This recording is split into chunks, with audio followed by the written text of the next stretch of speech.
حضرت ابو ذر غفاری رضی اللہ تعالیٰ عنہ کا قبول اسلام کا واقعہ۔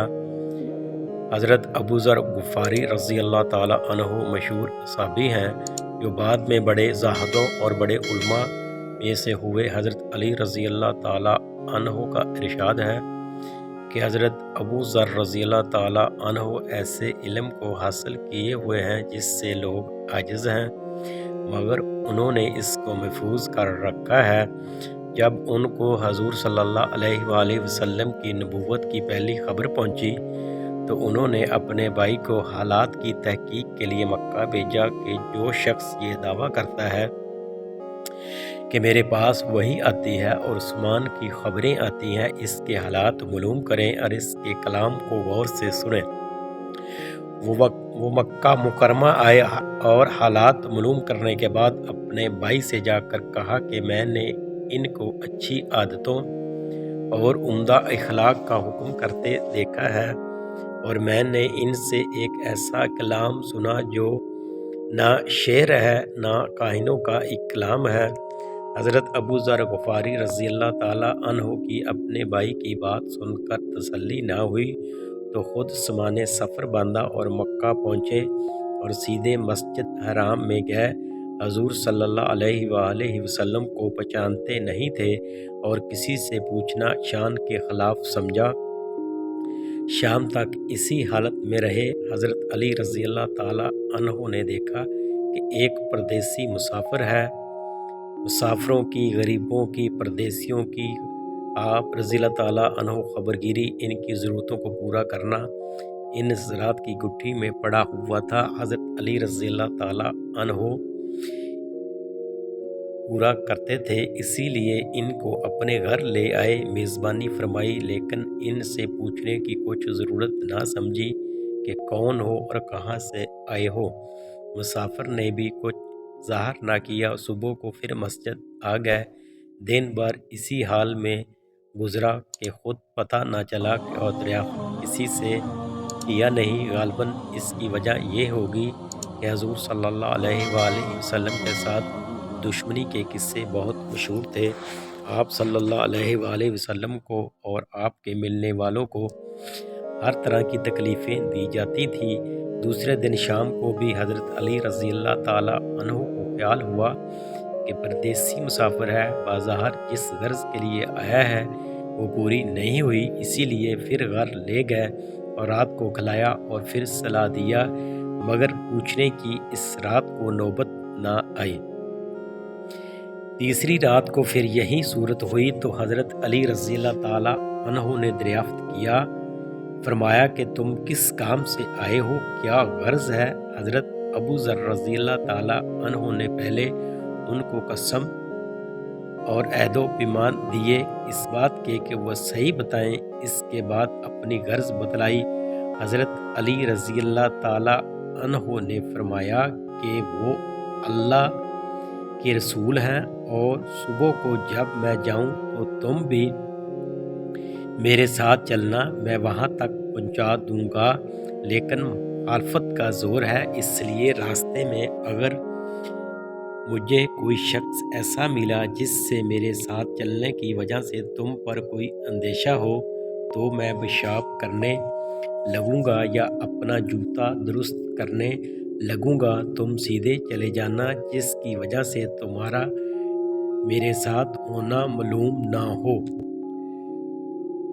چنانچہ صبح کو حضرت علی رضی اللہ تعالیٰ عنہ کے پیچھے پیچھے حضور کی خدمت میں پہنچے۔ وہاں جا کر بات چیت ہوئی اور اسی وقت مسلمان ہو گئے۔ حضور صلی اللہ علیہ وآلہ وسلم نے ان کی تکلیف کے خیال سے فرمایا کہ اپنے اسلام کو ابھی ظاہر نہ کرنا، چپکے سے اپنی قوم میں چلے جاؤ، جب ہمارا غلبہ ہو جائے تو اس وقت واپس چلے آنا۔ انہوں نے عرض کیا، یا رسول اللہ صلی اللہ علیہ وآلہ وسلم، اس ذات کی قسم جس کے قبضے میں میری جان ہے، اس کلمہ توحید کو ان بے ایمانوں کے بیچ جلا کے پڑھوں گا۔ چنانچہ اسی وقت مسجد حرام میں تشریف لے گئے اور بلند آواز میں کلمہ بلند۔ اس آواز کو سن کر چاروں طرف سے لوگ اٹھے اور اس قدر مارا کہ آپ مرنے کے قریب ہو گئے۔ حضور صلی اللہ علیہ وآلہ وسلم کے چچا حضرت عباس رضی اللہ تعالی عنہ جو اس وقت تک مسلمان بھی نہیں ہوئے تھے، ان کے اوپر بچانے کے لیے لیٹ گئے اور لوگوں سے کہا، کیا ظلم کرتے ہو؟ یہ شخص قبیلہ کفار کا ہے اور یہ قبیلہ ملک شام کے راستے میں پڑتا ہے۔ تمہاری تجارت وغیرہ سب ملک شام کے ساتھ ہے۔ اگر یہ مر گیا تو شام کے لوگوں کا آنا جانا بند ہو جائے گا۔ اس پر ان لوگوں کو بھی خیال ہوا کہ ملک شام سے ساری ضرورتیں پوری ہوتی ہیں، وہاں کا راستہ بند ہو جانا مصیبت ہے، اسی لیے ان کو چھوڑ دیا۔ دوسرے دن پھر اسی طرح انہوں نے جا کر بلند آواز میں کلمہ پڑھا اور لوگ اس کلمے کے سننے کی تاب نہ لا سکے، اسی لیے ان پر ٹوٹ پڑے۔ دوسرے دن پھر حضرت عباس رضی اللہ تعالی عنہ نے اسی طرح ان کو سمجھا کر ہٹایا کہ تمہاری تجارت کا راستہ بند ہو جائے گا۔ حضور صلی اللہ علیہ وآلہ وسلم کے ارشاد کے باوجود کہ اپنے سلام کو چھپاؤ، ان کے اندر دین اسلام کا یہ جذبہ اور یہ غلبہ تھا کہ جب یہ دین حق ہے تو کسی کے باپ کا کیا جاتا ہے جس کے ڈر کر چھپایا جائے۔ حضور صلی اللہ علیہ وآلہ وسلم کا معنی فرمانا شفقت کی وجہ سے تھا، کہیں آپ کو کسی قسم کی تکلیف کا سامنا نہ کرنا پڑے، ورنہ حضور صلی اللہ علیہ وآلہ وسلم کے خلاف جانا صحابہ رضی اللہ تعالی عنہ کی یہ مجال ہی نہ تھی، کیونکہ حضور صلی اللہ علیہ وآلہ وسلم خود ہی سلام پھیلانے میں ہر قسم کی تکلیفیں برداشت فرما رہے تھے۔ اسی لیے حضرت ابو ذر رضی اللہ تعالی عنہ نے سہولت پر عمل کی بجائے حضور صلی اللہ علیہ وآلہ وسلم کے اتباع کو ترجیح دی۔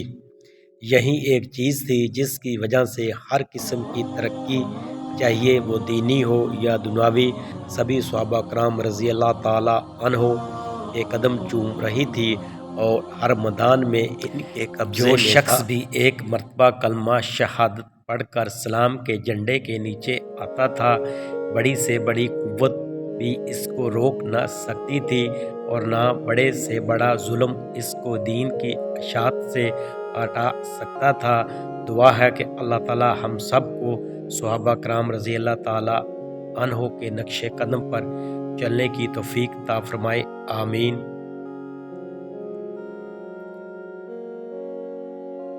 ویڈیو کو لائک کر دیں اور چینل کو سبسکرائب ضرور کریں اور ساتھ ہی گھنٹی کے نشان کو بھی ضرور کلک کریں تاکہ ہماری نئی آنے والی ویڈیوز سب سے پہلے آپ کو ملتی رہے۔ ویڈیوز دیکھنے کے لیے بہت شکریہ۔ اللہ حافظ۔